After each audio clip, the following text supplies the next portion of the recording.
My dear students, आज हम दृष्टिमान सहायक तकनीक के बारे में जानेंगे। दृष्टिमान सहायक तकनीक होती क्या है?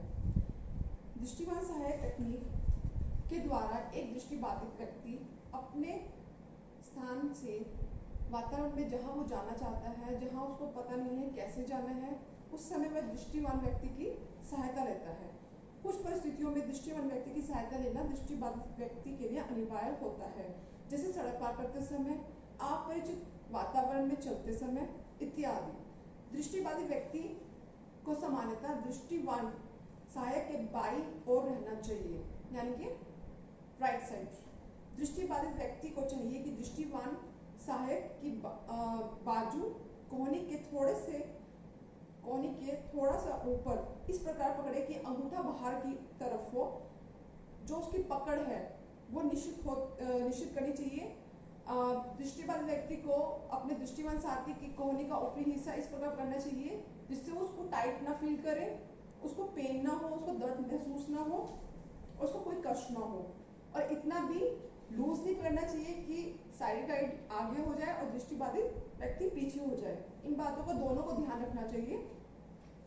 दृष्टिबाधित व्यक्ति सहायक से केवल आधा कदम पीछे रहे, जिससे सहायक की चाल और हाथ की हलचल से दृष्टिबाधित व्यक्ति को उतरने, चढ़ने, मोड़ आदि बातों का पता बिना बताए ही लग सके। जैसे जब भी हम साइड गाइड टेक्निक का यूज करते हैं, उसमें साइड गाइड को हमेशा ध्यान रखना चाहिए कि उसका जो फ्रेंड है विजुअली इम्पेयर्ड, उसको इस तरीके से उसको अपने साथ लेके चलना चाहिए, मोबिलिटी करवानी चाहिए कि जब भी वो सीढ़ी से चढ़े या उतरे या कहीं पर मोड़ आए तो उसको बिना बोले, यानी कि साइड गाइड के बिना बोले एक विजुअली इम्पेयर्ड चाइल्ड को समझ आ जाए।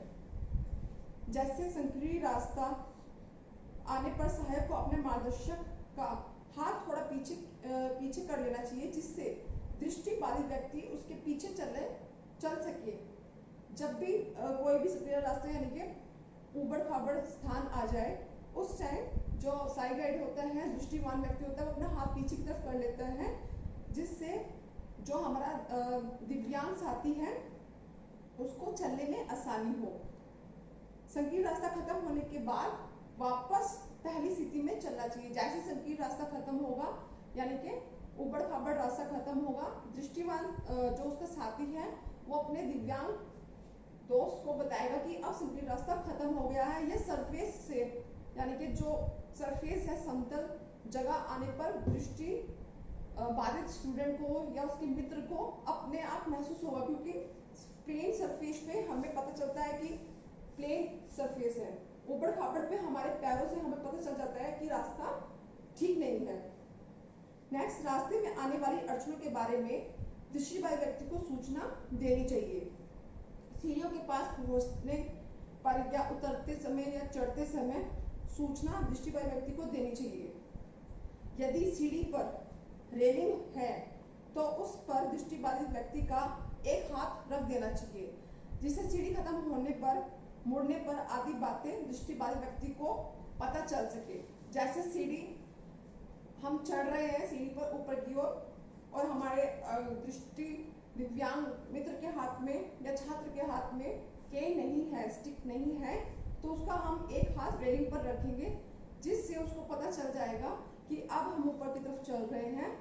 और जैसे सीढ़ी खत्म होगी तो वापस वह अपनी जहां पर उस प्लेस पे उसको पहुंचना है, अपनी मोबिलिटी के थ्रू वो पहुंच सके। सेकंड, मोटर गाड़ी, रिक्शा आदि में चढ़ते समय आवश्यकता अनुसार दृष्टिबाधित व्यक्ति का एक हाथ दरवाजे के हैंडल रेलिंग पर रखना चाहिए। साथ ही यदि यह भी बताना चाहिए कि गाड़ी के भीतर जाने के बाद दाईं और बाईं ओर मुड़े, यानी कि जब भी हम किसी गाड़ी में जाते हैं, रिक्शा में जाते हैं, तो जो हमारा दिव्यांग साथी है उसका एक हाथ हमें कहाँ पर रखना चाहिए? रेलिंग पर या उसके हैंडल पर, और उसको बताना चाहिए कि गाड़ी के भीतर हमें कहाँ जाना है, कि हमें सीट कहाँ लेनी है, राइट साइड लेनी है कि लेफ्ट साइड लेनी है। ऐसे कुर्सी पर बिठाते समय दृष्टिबाधित व्यक्ति का हाथ कुर्सी की पीठ के पीछे रखना चाहिए, जिससे कुर्सी के बारे में दृष्टिबाधित व्यक्ति को उचित जानकारी मिले और वह आसानी से बैठ सके। किसी के कमरे या मकान या कार्यालय के कैबिन में जाते समय यह बताना चाहिए कि दरवाजा अंदर की तरफ खुल रहा है या बाहर की तरफ। दरवाजा खुलने पर अगर जो अंदर की तरफ या बाहर की तरफ हैंडल है तो दृष्टिबाधित व्यक्ति का हाथ रखना चाहिए, जिससे पहले सहायक यानी कि जो साइड गाइड है वो आगे चलेगा और दृष्टिबाधित व्यक्ति अंदर उसके पीछे की तरफ चलेगा। रास्ता पार करते समय पहले दृष्टिबाधित व्यक्ति सहायक का बाया यानी कि लेफ्ट हैंड सही टेक्निक से पकड़े और सड़क के बीचों बीच